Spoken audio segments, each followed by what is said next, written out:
তো মানুষ দেখবেন জন্ম নেওয়ার পরে সে মানে কথা বলতে পারে না, খেতে পারে না, হ্যাঁ, তাকে অনানুষ্ঠানিক ভাবে অনেক কিছু শিক্ষা দিতে হয়, ক্লাসে যাওয়ার দরকার পড়ে না বাচ্চা, কিন্তু এর আগে মায়ের কাছে সে অনেক কিছু শিখে নেয়। ঠিক তেমনি ভাবে আমরা মনে করেন ক্লাসিক্যাল মানে ক্লাসে আমরা অনেক কিছু শিখি, জ্ঞান শিখি, কিন্তু এই জ্ঞানের সাথে আরো কিছু সহায়ক কিছু বিষয় আদি আছে যেগুলো আমরা অনানুষ্ঠানিক ভাবে রাস্তায়, দোকানে, সংগঠনে এগুলোতে শিখতে হয়। দায়িত্বশীলদের দক্ষ ও স্মার্ট করে তুলতে ছাত্র জমিয়ত বিয়ানীবাজার পৌর শাখার শিক্ষা সেমিনারের আয়োজন করেছে। গত 26 সেপ্টেম্বর 2024 ইংরেজি রোজ বৃহস্পতিবার বিয়ানীবাজারে একটি অভিজাত রেস্টুরেন্টে ছাত্র জমিয়ত বাংলাদেশ বিয়ানীবাজার পৌর শাখার আয়োজনে দায়িত্বশীলদের দক্ষ স্মার্ট করে গড়ে তোলার লক্ষ্যে এই সৃজনশীল শিক্ষা সেমিনারের আয়োজন করা হয়। আজকের যে শিক্ষা সেমিনার, এই শিক্ষা সেমিনারটা হচ্ছে ছাত্র জমিয়তকে কেন্দ্র করে। ছাত্র জমিয়ত এমন একটি সংগঠন, যে সংগঠনের সুনির্দিষ্ট উদ্দেশ্য রয়েছে, সুনির্দিষ্ট লক্ষ্য রয়েছে। আমরাও প্রত্যেক মানুষ, আমরা মুসলমান, আমরা লেখাপড়ার জগতে রয়েছি। আমাদেরও যদি প্রত্যেকেরই সুনির্দিষ্ট উদ্দেশ্য এবং লক্ষ্য থাকে, তাহলে সফলতা নির্ণয় করা এবং সফলতা পাওয়াটা খুবই সহজ। শাখা সভাপতি আসাদুজ্জামানের সভাপতিত্বে ও সাধারণ সম্পাদক সাদিক আহমদের পরিচালনায় শুরু হয় অনুষ্ঠানে কালামে পাক থেকে তেলাওয়াত করেন অর্থ সম্পাদক আবিদ হোসেন। فسبح بحمد ربك وكن من الساجدين واعبد ربك حتى يأتيك اليقين। অনুষ্ঠানে প্রধান অতিথি হিসেবে উপস্থিত ছিলেন বিয়ানীবাজার উপজেলা জমিয়তের সম্মানিত সভাপতি মৌলানা আতিকুর রহমান সাহেব। শিক্ষামূলক বক্তব্য রাখেন সিলেট জেলা ছাত্র জমিয়তের সাবেক সাধারণ সম্পাদক মৌলানা লোকমান হাকিম, বিয়ানীবাজার উপজেলার যুব জমিয়তের সাধারণ সম্পাদক মৌলানা দিলওয়ার হুসাইন। এছাড়া বক্তব্য রাখেন বিয়ানীবাজার পৌর ছাত্র জমিয়তের সাবেক সভাপতি মৌলানা শরীফুল হাসান ও জমিয়ত নেতা মৌলানা রায়হানুদ্দিন প্রমুখ। অনুষ্ঠানে অতিথিদের বক্তব্য নোট করে নোটকৃত বক্তব্যের উপর প্রশ্নোত্তর পর্বে বিজয়ীদের হাতে পুরস্কার তুলে দেওয়া হয়।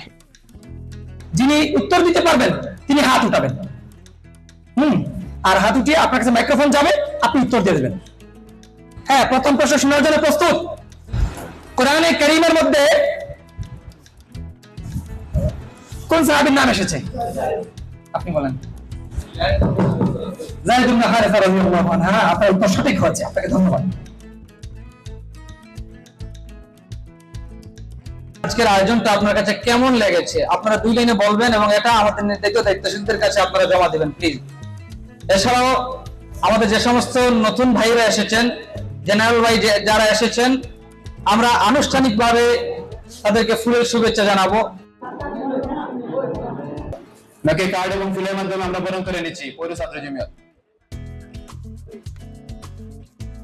এছাড়া সেমিনারে উপস্থিত ছিলেন পৌর ছাত্র জমিয়তের যুগ্ম সাধারণ সম্পাদক মানিক ইসলাম, সাংগঠনিক সম্পাদক ইসমাইল আহমদ, প্রশিক্ষণ সম্পাদক সাইফুর রহমান সাদিক, অর্থ সম্পাদক আবিদ হুসাইন, প্রচার সম্পাদক আহমদ কবির, সাহিত্য সম্পাদক আরিফ আহমদ, দপ্তর সম্পাদক শাহ জাহেদ, সদস্য রুম্মান আহমদ, আবদুল্লাহ মাহফুজ, লুৎফুর রহমান, মাহবুব, শাকিল আহমদ সহ ওয়ার্ড শাখার কর্মী, সমর্থক ও দায়িত্বশীল বৃন্দ।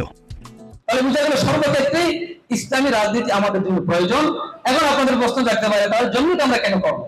জমিয়ত কেন করবো? আরো অনেক ইসলামী দল আছে, হেভিওয়েট অনেক ইসলামী দল আছে, তার অনেক মিডিয়া প্ল্যাটফর্ম আছে, তারপর ছাত্র জমিয়ত কেন করবো না, জমিয়ত আমরা কেন করবো? আমাদের কয়েকটি জিনিস লক্ষ্য রাখতে হবে।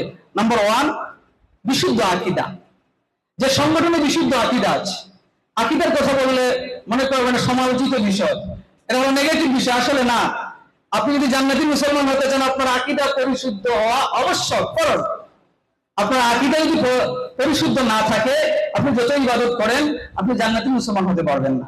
বিধায় যেই সংগঠনের আকীদা পরিশুদ্ধ আছে, সেই ইসলামী সংগঠনে আপনি যোগ দিবেন। ছাত্র জমিয়ত বাংলাদেশ আহলুস সুন্নাহ ওয়াল জামাত, অর্থাৎ রাসূল করিম সাল্লাল্লাহু আলাইহি ওয়াসাল্লাম এবং সাহাবায়ে কেরামের জামাতে মজমুআ তথা ঐক্যমত হিসাবে। অনেক সংগঠন আছে যারা শুধু কোরআন রিসার্চ করে, কোরআন দিয়ে তারা সমস্যার সমাধান মনে করে, কেউ হাদিস দিয়ে। কিন্তু আপনি যদি জান্নাতি মুসলমান হতে চান, আকীদা পরিশুদ্ধকরণের ক্ষেত্রে সিরাতুল মুস্তাকিম তথা আহলুস সুন্নাহ ওয়াল জামাতের পরিপূর্ণ অনুসারী হতে হবে।